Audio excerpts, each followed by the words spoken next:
নারীর নিরাপত্তা আল্লাহর বিধানেই। আল্লাহ তাআলা নারী জাতিকে সৃষ্টি করেছেন, তিনি তাদের নিরাপত্তার বিধান দিয়েছেন। নারীর নিরাপত্তা বিধানে তিনি নারী পুরুষ উভয়ের প্রতি কিছু নির্দেশনা দিয়েছেন কিছু বিধান। এই বিধান ও নির্দেশনা নারী পুরুষের স্রষ্টার পক্ষ থেকে, যিনি জানেন তাদের স্বভাব প্রকৃতি, তাদের চাহিদা প্রভৃতি এবং তাদের জীবনের বাস্তব অবস্থাগুলো। সুতরাং নারীর নিরাপত্তা আল্লাহর বিধানে এটাই স্বাভাবিক। কিন্তু আমাদের কিছু ভাই বোন ইসলামের শিক্ষা থেকে দূরে থাকার কারণে এবং বিজাতীয় জ্ঞানবিদ্যা ও কালচারের অভ্যস্ত হওয়ার কারণে এই বিষয়টি উপলব্ধি করতে পারছেন না। গত 17 ফেব্রুয়ারি প্রসিদ্ধ এক জাতীয় দৈনিক পত্রিকায় একটি শিরোনাম চোখে পড়লেই আমার চোখ আটকে যায়। শিরোনামটি হলো, নীরব থাকার সংস্কৃতি ঝেড়ে ফেলতে হবে। এখানে কিশোরী নির্যাতনের কাগজ কলমের যেই পরিসংখ্যা উল্লেখ করা হয়েছে তা রীতিমতো আঁতকে ওঠার মতো। মাত্র 10 থেকে 14 বছর বয়সের কিশোরীরা নির্যাতনের শিকার। এদের হার শতকরা 44.2%। এই জুলুম থেকে বাঁচার জন্য লেখিকা 2টি পথ বাতলে দিয়েছেন। 1. নীরব থাকা চলবে না, সোচ্চার হতে হবে। 2. দৃষ্টান্তমূলক শাস্তির ব্যবস্থা করতে হবে। কিশোরীদের জুলুমের হাত থেকে বাঁচাতে লেখিকার আন্তরিকতাকে ধন্যবাদ। কিন্তু একটি বিষয় আমার বুঝে আসে না, তিনি এবং তার মতো যারা নারীকে জুলুমের হাত থেকে বাঁচাতে চায়, কেন যেন মুসলিম হওয়া সত্ত্বেও সচেতনভাবে এসব বিষয়ে ইসলামের নির্দেশনা এড়িয়ে যান। কেউ কেউ যদিও ছোট্ট করে বলেন ধর্মীয় অনুসরণ মেনে চলা জরুরি, কিন্তু জানা সত্ত্বেও বোঝা সত্ত্বেও ইসলামের নির্দেশনা এড়িয়ে যাওয়াই যেন নিয়ম। লেখিকা দৃষ্টান্তমূলক শাস্তির কথা বলেছেন। অবশ্যই ইসলামেও তাই বলে। এই গুরুতর অপরাধের ক্ষেত্রে দৃষ্টান্তমূলক শাস্তি হওয়া চাই। যত বড় অন্যায় শাস্তিও তেমন কঠিন হওয়া চাই। নারী বিষয়ক অপরাধের ক্ষেত্রে ইসলামের চেয়ে দৃষ্টান্তমূলক শাস্তির ঘোষণা আর কেউ দেয়নি। আর ইসলামের সেই দৃষ্টান্তমূলক শাস্তির প্রসঙ্গ আসলে এসব পরামর্শদাতা লেখক লেখিকা তখন অতি মানবতাবাদী হয়ে ওঠেন। অপরাধের প্রতি তখন তাদের অতি মানবতাবোধ উথলে ওঠে। দৃষ্টান্তমূলক শাস্তির কথা বলিয়ে দেয়। এটি আসলে আল্লাহর বিধান থেকে মুখ ফিরিয়ে নেওয়ার ফলাফল।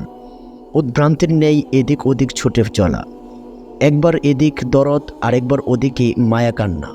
কতজন কত পরামর্শ দেয়, কিন্তু সচেতনভাবে যেন অপরাধের মূল শেকড়টি বাস্তবায়ন রাখতে চায়। কারণ মূল শেকড় উপড়ে ফেললে তাদের প্রবৃত্তি বাধা দেয়। তারা অন্যায় প্রতি প্রবৃত্তির চাহিদাও পুরা করতে চায়, আবার জুলুম থেকেও নারীদের বাঁচাতে চায়।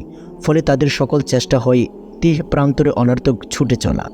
তাদের কেউ বলে কারাতে শেখাতে হবে নারীদের, অথবা অস্ত্র দেওয়া যায় আত্মরক্ষার জন্য। কেউ বলে নারীদের নির্যাতন থেকে বাঁচাতে বিশেষ কাহিনী দরকার, আর মোবাইলে থাকবে বিশেষ অ্যাপস। নারী বিপদগ্রস্ত হওয়ার সাথে সাথে অ্যাপ স্থান চিহ্নিত করবে এবং বিশেষ নিরাপত্তা বাহিনী পৌঁছে যাবে সেখানে। এভাবে বাস্তবতা বিবর্জিত হাস্যকর কত শত পরামর্শ। কিন্তু তারা বোঝে না এই ব্যবস্থা তো জোরপূর্বক জুলুমের শিকার নারীর আক্রান্ত হওয়ার পরের ব্যর্থ কিছু চেষ্টা। যে নারী মনস্তাত্ত্বিক ও প্রবৃত্তিতাড়িত হয়ে জুলুমের শিকার, তাকে রক্ষা করবে কে? যে নারী স্বেচ্ছায় এই জুলুমের শিকার হওয়াকেই নিজের মুক্তি ও স্বাধীনতা তাওড়াচ্ছে, তাকে রক্ষা করবে কে? এজন্য ইসলাম আইনের শাসনের সাথে সাথে নারী পুরুষের মাঝে আল্লাহর ভয় এবং আখিরাতের জবাবদিহিতার বিষয়টিকে জাগ্রত করেছে। এই বিষয়টি সবাইকে সব ধরনের জুলুম থেকে রক্ষা করতে পারে। কারণ চারিত্রিক অবক্ষয়ের কারণে যে জুলুমের শিকার হচ্ছে নারীরা, এ থেকে উত্তরণের জন্য এছাড়া দ্বিতীয় কোনো পথ খোলা নেই। সাথে সাথে ইসলাম সামাজিক বাস্তবতাকে সামনে রেখে ব্যক্তির সাথে আল্লাহর ভয় থাকা সত্ত্বেও নারী পুরুষের অবাধ মেলামেশা, অন্যায় পরিবেশ তাদেরকে আল্লাহর নাফরমানিতে লিপ্ত করতে পারে। এ থেকে বাঁচিতে সুন্দর সুন্দর স্লোগান কখনোই কার্যকারী নয়। ফলে ইসলাম নারী পুরুষের অন্যায় মেলামেশাকে নিষিদ্ধ করেছে। উভয়ের জন্য দিয়েছে হিজাবের বিধান, দৃষ্টির হেফাজত, জবানের হেফাজত এবং পুরোপুরি অবস্থান ও সহাবস্থানের ক্ষেত্রে সুচিন্তিত পথ নির্দেশ, যা মেনে চললে নারী রক্ষা পাবে যাবতীয় নির্যাতন ও হয়রানি থেকে। খালাতো, চাচাতো, মামাতো, ভাই বোন, দেবর, ভাসুর, দুলাভাই ইত্যাদি যারা মাহরাম নন, তাদের সাথে পর্দার বিধান দিয়েছে ইসলাম। এই বিধান যারা উপেক্ষা করছে তারাই জুলুমের শিকার হচ্ছে বেশি। আলোচিত লেখাতেই যে পরিসংখ্যা তুলে আনা হয়েছে, বাংলাদেশে শারীরিক ও মানসিকভাবে চ্যালেঞ্জে থাকা অর্ধেকের বেশি শিশু যৌন হয়রানিতে শিকার, এবং সেটি হচ্ছে ঘনিষ্ঠ আত্মীয় স্বজনদের দ্বারাই। এই স্বজনরা এখন শিশুদের জন্য ভয়ের কারণ। চাচাতো ভাই, মামাতো ভাই, খালাতো ভাই, ফুফাতো ভাই, বোনের স্বামীরাও রয়েছে এই তালিকায়। পাশের বাড়ির বৃদ্ধ দাদু ও গৃহশিক্ষকও বাদ যাননি। কিশোরী মেয়ে বান্ধবীর বাড়ি যাবে, একা যাবে কি করে? সঙ্গে পাঠাতে হলো প্রাপ্তবয়স্ক মামাতো ভাইকে, পথে মামাতো ভাই। মুসলিম হওয়া সত্ত্বেও এক্ষেত্রে যারা পশ্চিমা কালচার অভ্যস্ত বা সে কালচারকেই নিজেদের উন্নতি অগ্রগতির মুক্তির পথ ভাবছেন, নিজেদের সন্তানদের সে কালচারে গড়ে তুলছেন, মুখে স্বীকার না করলেও তাদের ভেতরে অবস্থার উপর পরিসংখ্যানের মতোই। সুতরাং এখানে নীরব থাকার সংস্কৃতি দায়ী নয়। নীরব সবরের প্রশ্ন তো আসে আক্রান্ত হওয়ার পর, আর ইসলাম গোড়া থেকেই সে পথ বন্ধ করার ব্যবস্থা করেছে। তারপরও কেউ জুলুমের শিকার হলে ইসলাম নীরব থাকতে বলে না। ইরশাদ হচ্ছে, লা ইউহিব্বুল্লাহুল জাহরা বিসসুই মিনাল কাওলি ইল্লা মান যুলিম ওয়া কানাল্লাহু সামিআন আলিমা। মন্দ বিষয়ের প্রচার আল্লাহ পছন্দ করেন না, তবে কারো উপর জুলুম হয়ে থাকলে সে কথা আলাদা, আর আল্লাহ সর্বশ্রোতা সর্বজ্ঞ।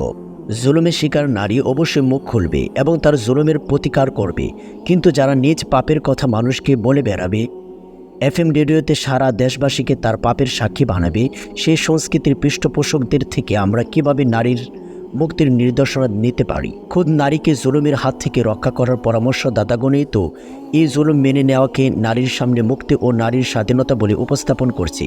তাহলে আমরা কিভাবে এই পরস্পর বিরোধী পরামর্শে নারীর মুক্তির পথ দেখব? দুঃখজনক হলেও সত্য, এই শ্রেণী এখন বিভিন্ন মুসলিম জনপদে চালকের আসনে। তারাই আমাদের বিভিন্ন সমস্যা থেকে উত্তরণের পথ দেখান, তারা আমাদের সামনে এগিয়ে নেবার স্লোগান দেন, কিন্তু দিন দিন তারা আমাদেরকে পিছনের দিকেই নিয়ে চলেছেন। যারা নারীর অবাধ মেলামেশাকে রেওয়াজ দেওয়াই ব্যতিব্যস্ত, সহশিক্ষা, কাঁধে কাঁধ মিলিয়ে নারী পুরুষদের অবস্থান, নারী পুরুষের অবৈধ প্রেম সম্পর্ক ইত্যাদি বিষয়ের উস্কানি দানে অগ্রবর্তী, তারাই যখন নারী নিগ্রহের খতিয়ান পেশ করেন তখন বড্ড হাসি পায়। নিজেদের ভুল পথের ফলাফলের খতিয়ান নিজেরাই পেশ করছেন। এখান থেকেই নারীকে বুঝতে হবে এ পথ নারীর নিগ্রহের পথ, মুক্তির নয়। আল্লাহ তাআলা বুঝবার তৌফিক দান করুন।